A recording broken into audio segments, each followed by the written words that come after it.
So we're here with Tom Littleton. We're at the Worldview Weekend Conference, and Tom is an evangelist. He's been in ministry for a very long time, and he has been following and blogging about the infiltration of evangelical churches by globalists, by subversive doctrines, by unbiblical teachings. Tom, thank you very much for being with us. Good to be with you. So tell us a little bit about how big this problem has gotten. I know you've been to some of the SBC conferences, the Southern Baptist Convention conferences. Have the conservative churches officially been hijacked, or is there still time? Well, I think there's still time if some of the leaders can sort of find their backbone, and the older guys who understand what a lot of these narratives mean and how the social justice gospel we're hearing now is nothing but the old social gospel of past generation. That false gospel took down mainline denominations, many of them, and we saw things like homosexuality being mainstreamed and normalized.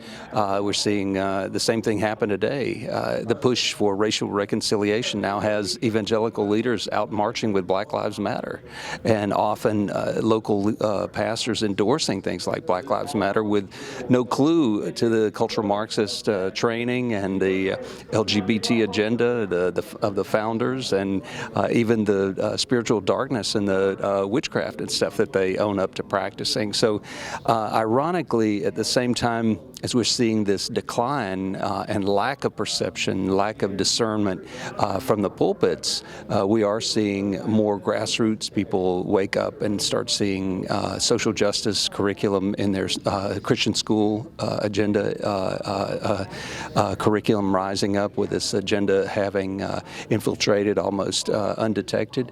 And then we see Sunday school curriculum and the seminaries and kind of all the way through with Christian education, where suddenly people are saying, wait a minute, my kids are being taught the same things they are in public schools. And, people aren't paying $10,000 a head for their kid to be in a Christian school and then get the same kind of education. We're even seeing some of it come into homeschool curriculum. So people have started waking up, and I'm encouraged by that, because those parental instincts, I think, that are God-given start rising up in people, and they say, well, we need to pay more attention, we need to get informed. And I do hear more and more people talking to their pastors and talking this through. And I know you said you were getting some invitations to speak in churches. I'm encouraged by that, because I think that represents a turnaround from where we've been in the last 5 years. So we need more of that, and we need more people willing to stand up and speak the truth and speak out about these concerns, and not sort of let the status quo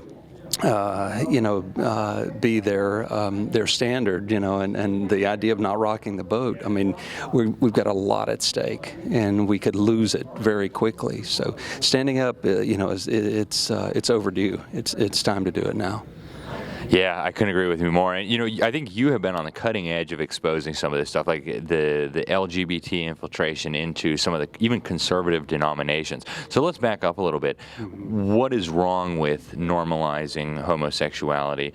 How and why is that unbiblical? And how is it happening? How are they introducing this into conservative churches? How are they framing the issue so that conservative-leaning pastors, conservative-leaning denominations will accept this new, really without precedent in church history, perspective on things like homosexuality? Why is that wrong, and how is it happening? Yeah. Well, of course, the Bible's very black and white about homosexuality, that it's deviant and unnatural behavior. It's behavior that will bring the judgment of God on you, and even on a culture, not just on an individual. But we see basically Big Gay or Gay Inc. now globally operating to form a big tent from about 2006, when they first began to lump together the entire gay agenda and include transgender.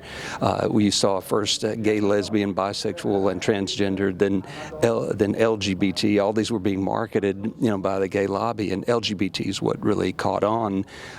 And it was obvious that the conversation was changing in the church when you began to see a lot of use of the same language and then alternative language to homosexuality, where they would use the phrase like same-sex attracted, and they say, well, they're same-sex attracted but celibate. Well, 40 years years ago, it was homosexuals, but they're non-practicing. So it's the same type of idea, and so we are going to include people who still identify by a sexual deviation, but they're saying they're not living in that behavior. Like a Christian liar, or a Christian murderer, or a Christian bank robber. Right, and fill in the blank if you substitute the words, Christian adulterer. It doesn't make any sense. So people have tried to be more compassionate, and I don't think that's wrong at all. As an evangelist, I've worked a lot with the gay community. One reason I don't get attacked a lot by the gay activists is they know that I have a history working with AIDS victims in New York City, and we did that in the mid-'80s to mid-'90s, and when basically the Democratic government was just warehousing them, waiting on them to die. That's another thing that's wrong with normalizing homosexuality. It's a deadly lifestyle. For a male practicing anal intercourse, sodomy, you're talking about the potential of taking 10 years off your average lifespan, and many of those elderly years not being lived very healthy or happy lives. So the realities there are just things people don't want to talk about. You have to go to the CDC and look at their list of things that a man who has sex with men should report to his doctor every 6 months and be tested for. Those are hard realities. So, and then you look at the suicide rate, the drug rate, the other issues. This is not a happy lifestyle. There's nothing gay about it. You get into transgender, and that turns everything over on its head. The church had accepted in very recent years the idea of sexual orientation, and we saw major leaders like Albert Mohler, Russell Moore, Tim Keller, others in very conservative, church denominations who were saying that, well, we need to give validation to the idea of sexual orientation. We need to accept the American Psychological Association's ideas here. But we have to remember they depathologized homosexuality in 1973 with the idea of normalizing it, and the main barrier is the church. So in recent years, the church began to really embrace a lot of those talking points and very carefully crafted narratives. And then suddenly, by 2018, we not only saw that they had synchronized the church and its theology with the American Psychological Association on the issue of orientation, they were starting to accept the idea of gender identity and transgender, but also that they had it pretty wrapped in a theological package and a compassion narrative that people were drawn to. When people not realizing that the gay activists intend to normalize homosexuality and promote it to your kids, and even the Malthusian enthusiasts who want to see homosexuality promoted because it doesn't make babies. And so that's some hard realities that go back into Planned Parenthood's history, the UN Population Council. So when you bring those things up, it's kind of an uncomfortable, inconvenient truth. But I think Christians have to separate between a gay individual that they may know or maybe a family member and the gay agenda.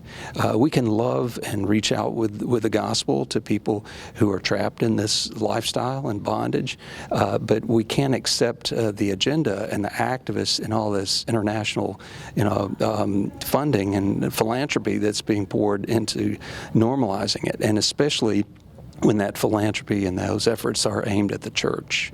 Because I think these guys realize, who are pushing this agenda globally, who have a lot to gain by it, who don't care about gay people at all, they realize that the church is their main obstacle. And so when we expose things like Revoice, we were able to prove that this stuff had actually infiltrated our seminaries, that they were teaching and practicing and developing a narrative around queer theory and gender theory, feminist theory. And we have to remember that too, that this agenda is very anti-family. The feminist agenda always promotes the homosexual agenda because they're extremely anti-family. They want to redefine family.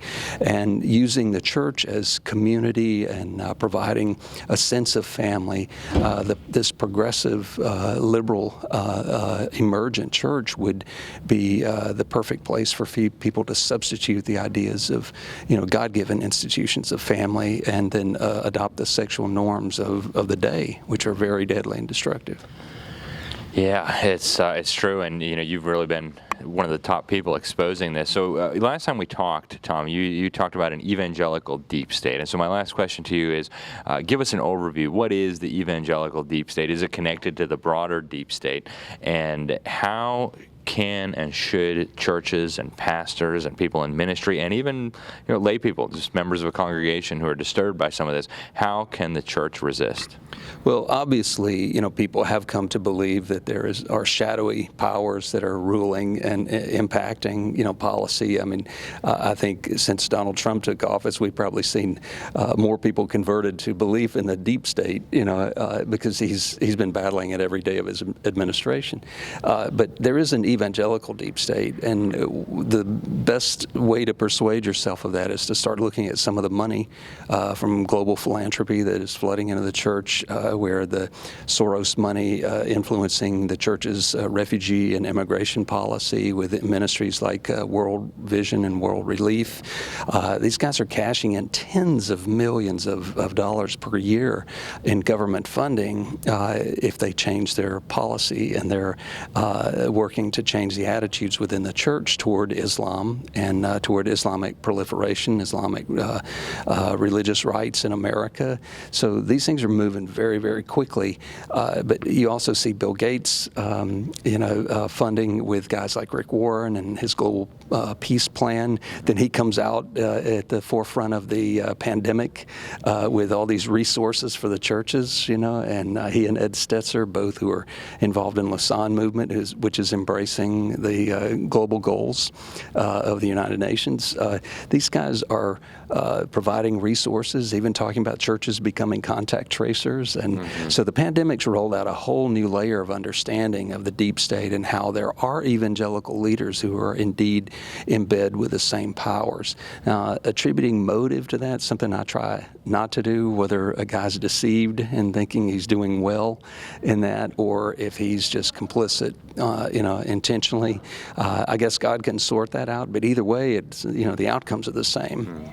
So realizing that these same forces that are out to destroy the church and to destroy life as we know it in America, I think that's crucial for Christians, for us to be aware of it, to detect it, and not to succumb to it. So the evangelical deep state does really exist, and there are many mainstream names that people would readily recognize that, unfortunately, if not downright complicit with it, are in many ways being influenced by it.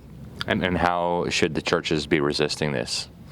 Well, we need to be praying, I think, most of all, because we are in a spiritual battle, and there has been a veil over people's eyes, I think, a veil of deception. And, Christians do tend to want to take everything at face value. They want to take people at face value, take them for who they say they are. And, in fact, we can't do that in these times. We have to discern the times and be watchful and prayerful. And I think we need to engage the Word of God with our families. I think our battle really starts with our own kids, and our own families. I'm an older parent. I have an 11-year-old, and we homeschool. And I think, I'm trying to teach him a worldview that includes understanding these powers and how they're working against us and against the church. And above all, we should be willing to speak the truth, even if it means conflict and persecution. And I think God will be with us. Paul said, when no man stood with him, the Lord stood with him. And so we've got to be willing to step out. Amen. I couldn't agree more with you, Tom. Tom, tell us your website. I know you've got a lot of great content there. I've relied on it in some of my reporting. Tell the viewers the website so they can follow up. It's 30piecesofsilver.org, and it's just a WordPress site. It's no advertisement. It's just there for people to see the research. And early on, especially when Brandon and I were doing some cutting-edge exposure, we started seeing a lot of stuff being taken down off these websites. So when you go to mine, you'll see a lot of the research documented. We cut, paste, and we make copies of all this stuff. But I go ahead and put it in the articles and put the live links in. not embedded, but where people can cut and paste the links. And because very often, they're 2 steps behind us, trying to whitewash a lot of these websites, because the truth is damaging, and we've seen that with some of these think tanks and some of these key ministers and the compromise. So we put the documentation there in the articles just so you can see it and share it. Yeah, and that's 3030, right? The number. No, it's spelled out. 30piecesofsilver.org, all spelled out. 30piecesofsilver.org. All right, folks, you heard it here. 30piecesofsilver.org. Check it out. Tom, thank you very much for being with us. Thank you for your work. Thanks, Alex.